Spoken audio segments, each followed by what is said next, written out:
Ponta Talks, seu podcast sobre automobilismo.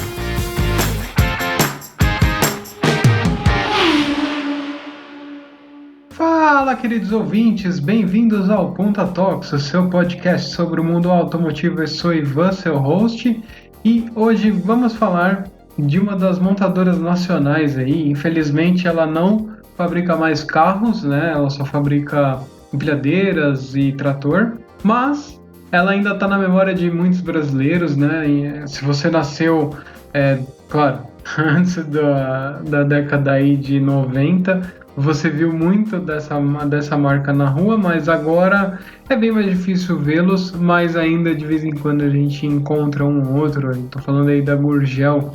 E vamos falar um pouquinho da história, o que aconteceu no final, né? Por que ela fechou as portas, né? Por que ela parou de fabricar carros? Mas antes, aquele pit stop no quadro de recados.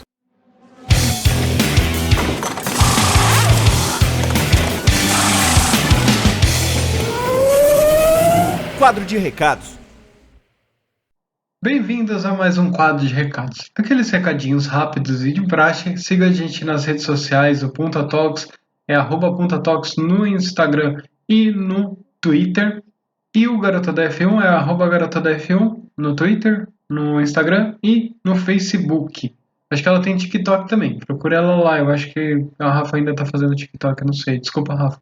Também temos o site puntatalks.com.br, onde você pode baixar os episódios, compartilhar aí, né? Pode escutar os episódios também diretamente no site. Baixar, né, todos os links dos agregadores lá também. E também tem o garotadaf1.com.br. Lá você fica por dentro de tudo que está acontecendo na Fórmula 1. A Rafa faz os ótimos textos lá. A gente está aí numa sequência aí de vários finais de semana de Fórmula 1. Então, se você perdeu algum detalhe, vai lá que você consegue encontrar. E não se esqueçam, a gente ainda tem o PicPay. Temos o PicPay lá com os nossos padrinhos. Muito obrigado a todos eles. E se você quiser, né, e puder apoiar a gente lá, eu agradeço demais, imensamente. É só você procurar, baixar o aplicativo do PicPay, se cadastrar. Se você não tiver um código de amigo, tem um na descrição do episódio. Pega ele lá, você vai ganhar um cashback, né, na primeira vez que você assinar ou pagar alguém. Procura lá dentro do aplicativo. É gdf1.talks. gdf1.talks. Tá bem? É só você procurar. Se você não conseguiu pegar aí eu falando, tem na descrição também o nosso perfil lá. E você pode contribuir com qualquer valor, 1, 5 ou 10 reais. Qualquer um deles está valendo para apoiar os dois projetos, né? Você apoia o Ponta Talks e o Garota da F1. E ainda você pode participar do nosso grupo no Telegram, onde você vai receber os episódios antecipadamente. Mas se você não puder, né, apoiar financeiramente, apoie a gente compartilhando esse episódio com todo mundo que você conhece. A gente está em várias plataformas de áudio. Se você quiser, a gente tem programas no YouTube também. Então, vai lá também. Se você ainda não segue a gente no YouTube, vai lá, dá um like, compartilha, comenta nos episódios, porque gera mais engajamento. Às vezes as pessoas só escutam as coisas no YouTube e lá você pode também escutar os programas, né? E eu vou dar uma novidade aqui em primeira mão.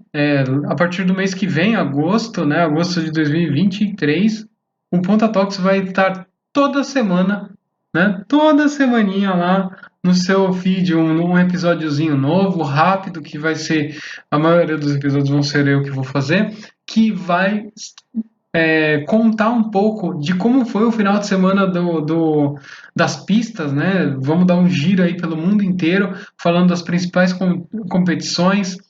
Vai ser um programa bem rápido, 10 minutinhos só. Você vai ficar sabendo de tudo que aconteceu no final de semana e como se preparar para o próximo final de semana de competições, das principais competições. Eu vou falar também quais são, onde você vai poder assistir as competições, né, as corridas, como que você vai poder acompanhar aí na internet. Então, fiquem preparados aí, a partir da primeira semana de agosto, vamos ter episódios toda semana aí. E claro que isso não significa que a gente vai parar com os nossos episódios aí no primeiro sábado e no terceiro sábado de cada mês. Vamos continuar sim com esses episódios. Vão ser inclusive episódios que a numeração vai mudar, o nome do programa também vai ser diferente, mas é um formato bem rápido para você se inteirar. Vai ser normalmente numa quarta-feira que eu vou lançar o episódio. E se você é apoiador, você vai receber esse episódio antes. Se você apoiar lá no PicPay, você vai receber esse episódio novo na terça, tá bem? Eu vou fazer bem rápido para você poder. Quando você tiver aí no seu horário de almoço do trabalho, já se sintoniza lá no Punta Talks, que vai ter episódio lá para você, lá nos agregadores, no YouTube, no site. Então acompanha essa novidade do Punta Talks, vai ser bem bacana criar esses episódios para vocês. Vocês vão ficar sabendo de tudo mesmo que aconteceu no final de semana de corridas. Então, vamos para o episódio, vamos falar um pouquinho da Gurgel. Vai ser um episódio mais rápido, mas é um episódio com um conteúdo excelente, como sempre. Então, obrigado e até o próximo quadro de recados. Bom, depois do quadro de recados, a gente vai para o episódio. Vamos falar aí um pouquinho da Gurgel, né? Uma marca 100% nacional. Ela foi fundada aí pelo João Augusto Conrado do Amaral Gurgel. Primeiro, falando um pouquinho dele, ele é engenheiro de formação e ele sempre foi visionário no sentido de querer apresentar novas ideias para o cenário nacional, né, de veículos, né, que sempre foi muito... sempre veio muitos veículos da Europa, principalmente da América do Norte, né, então ele queria alguma coisa diferente. E já no seu TCC, né, da engenharia, ele tentou apresentar um carro popular aí com 2 cilindros, mas o seu orientador, infelizmente, não tinha tanta visão quanto ele, e nem vale a pena citar o nome, tanto é que é muito difícil encontrar o nome desse orientador aí, que deve estar se arrependendo até hoje, E ele não pôde apresentar, né, esse protótipo, mas ele teve que fazer um TCC mais padrão da engenharia sobre guindastes. Nada a ver com carro, mas tudo bem. Depois disso, ele foi para os Estados Unidos, ele fez a sua pós-graduação lá, trabalhou na GM Trucks, trabalhou na Big Motors, e depois de tudo isso, ele se mudou para o Brasil em 58 e fundou a Moplast, que era uma autopeças que fornecia tanto peças, né, em geral para veículos, principalmente peças de plástico, fazia também carrocerias de fibra de vidro, karts e mini carros infantis. Então ele tinha já uma pequena amostra do que vinha pelo futuro. E aí chegamos na Gurgel. Ela foi fundada em setembro de 69 como Gurgel Motores. E seu primeiro carro foi o Ipanema, né? Ele tinha um motor Volkswagen e uma carroceria em fibra de vidro, que já era uma especialidade aí do Amaral Gurgel. Então ele aproveitou, né, esse conhecimento dele e adquirido aí ao longo dos anos para introduzir já no seu primeiro carro. Lá no início dos anos 70, ele também lançou o Chavante XT, que passado alguns anos foi renomeado por X12 e logo no final da década de 80, né, lá em 1988, ele foi chamado também de Tocantins. E aí ele introduziu uma tecnologia nova, né, para bloqueio de tração nas rodas, e ele chamou de Select Traction, o nome da tecnologia, que foi criada pelo próprio Gurgel. Em 79, voltando um pouquinho aí, né, no final dos anos 70, a Gurgel expôs os seus carros, né, toda a sua linha, né, o Chavante, Ipanema, todas no Salão de Automóveis de Genebra. Então já foi uma exposição mais internacional. É de se orgulhar, né, porque não é todo dia que você consegue expor, né, uma marca, principalmente num salão gigante que é o Salão de Genebra. E aí, logo em 1980, ele inaugurou a primeira produção de veículos elétricos nacional.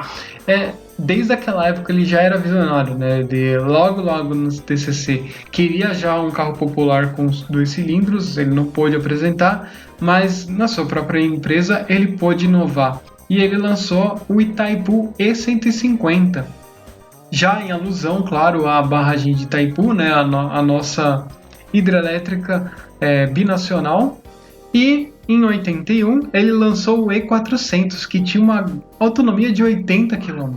Aí você imagina se ele tivesse tido mais incentivo para poder avançar nesses veículos elétricos. Hoje em dia a gente teria mais carros elétricos do que infelizmente o Brasil tem, inclusive veículos nacionais. Então faltou um pouco de incentivo ao Gurgel, né? A gente olhava muito para fora, principalmente na década aí que a gente não tinha um governo que podia fazer esse tipo de incentivo, né? E aí, em 84, ele lançou o modelo utilitário Carajás, o maior da sua linha, né? Com motor VW, arrefecido a água, o mesmo motor 1.8 do Santana, né? O APzão 1.8, com um pouquinho de diferença, né? Na sua mecânica. O motor ficava na frente do veículo, né? Esse motorzão 1.8, e a caixa de marchas e o diferencial era traseiro, então era um pouquinho diferente dos veículos utilitários da época. Isso ajudava muito no balanço do veículo, né, e na distribuição toda do peso do carro. Em 87, ele lançou o seu primeiro veículo carro econômico nacional, que era chamado de Senna, com C na frente, tá? Não é o mesmo Senna piloto, era Senna só por ser um acrônimo de Carro Econômico Nacional, e que posteriormente ele foi renomeado para o nosso conhecido e amado BR-800, com 100% das peças fabricadas no Brasil.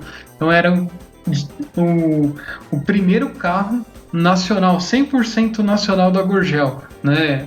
Os outros, eles sempre utilizaram motor VW ou utilizavam peças vindas importadas, mas o BR-800 100% nacional, lançado com duas configurações de motor, 650 cilindradas e 800 cilindradas.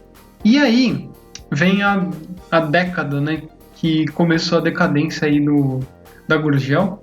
Em 91, devido a uma redução de IPI imposta, né, pelo governo Collor, os veículos de montadoras estrangeiras, né, com até 1.000 cilindradas, os famosos 1.0, eles ficaram muito mais baratos. E aí ficaram mais atrativos por conta desse preço, né? Principalmente por serem mais baratos que o BR-800, maiores até que o BR-800. Eles acabaram ficando melhores colocados nas vendas aí do que o Gurgel. E também, né, além dessa redução de IPI que o governo impôs, ele impôs também uma liberação de importações de veículos. E aí agravou muito mais a situação do Gurgel. E com todos esses fatores, né, e também, infelizmente, uma greve de servidores da Receita Federal entre 91 e 92, né, e essa greve afetou principalmente a importação de peças da Gurgel, né, que tinha pouco... ela fabricava algumas das peças fora do Brasil e aí tinha que trazer e infelizmente não conseguia por causa dessa greve, né? E aí os problemas só foram agravando, teve muitos problemas financeiros e aí em 94 a Gurgel declara falência e ela manteve a sua produção até 96, onde foi finalizada, infelizmente. E Atualmente a Gurgel ainda fabrica, né, a marca Gurgel, né, ela ainda fabrica veículos. Ela começou em 2004 fabricando aí, montando um trator TA-01 na cidade de Presidente Prudente, e com o passar do tempo ela começou a ganhar um pouco nesse segmento e começou também a fabricar suas próprias empilhadeiras, né, empilhadeiras a diesel, empilhadeiras elétricas, e a gás, né, a GLP, tá certo? E isso E aí a fábrica também mudou de município, ela foi para Presidente Venceslau, também no interior, bem próximo de Presidente Prudente. Presidente Prudente e Presidente Venceslau, que são cidades bem do oeste paulista e próximas ao Paraná, né, a divisa com Mato Grosso do Sul também. E é isso, a história do Gurgel não teve um final feliz, né? Agora com a nova marca, né? Ela tem uma boa venda de empilhadeiras, mas a gente sente saudade aí dos BR-800.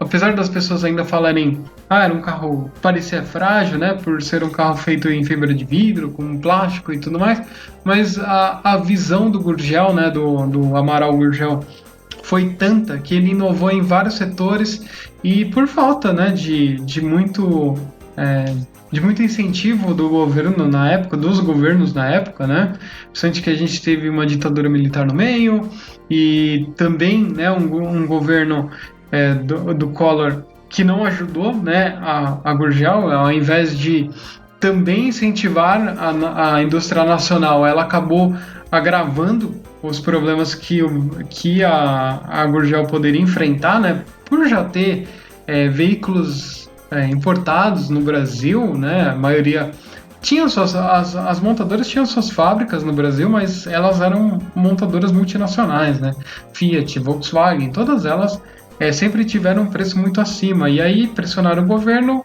redução de imposto, e a Gurgel não tinha tanta força de anos e anos de muitas vendas para conseguir suportar essas pressões.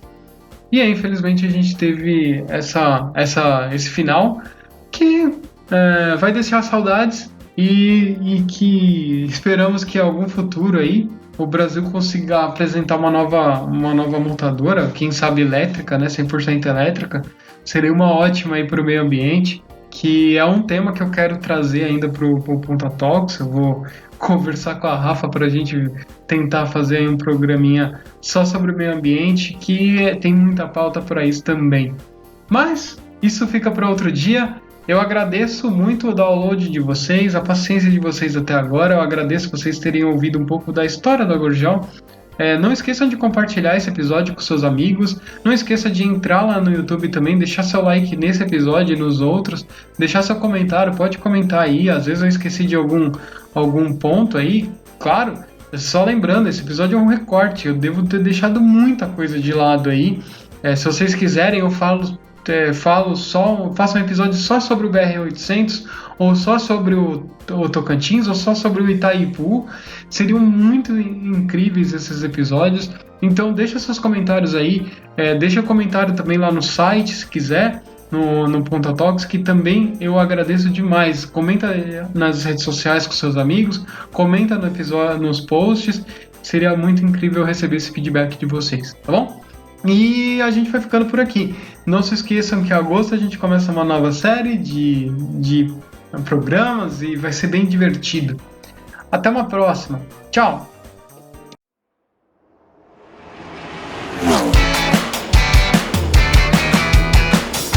Você escutou Ponta Talks.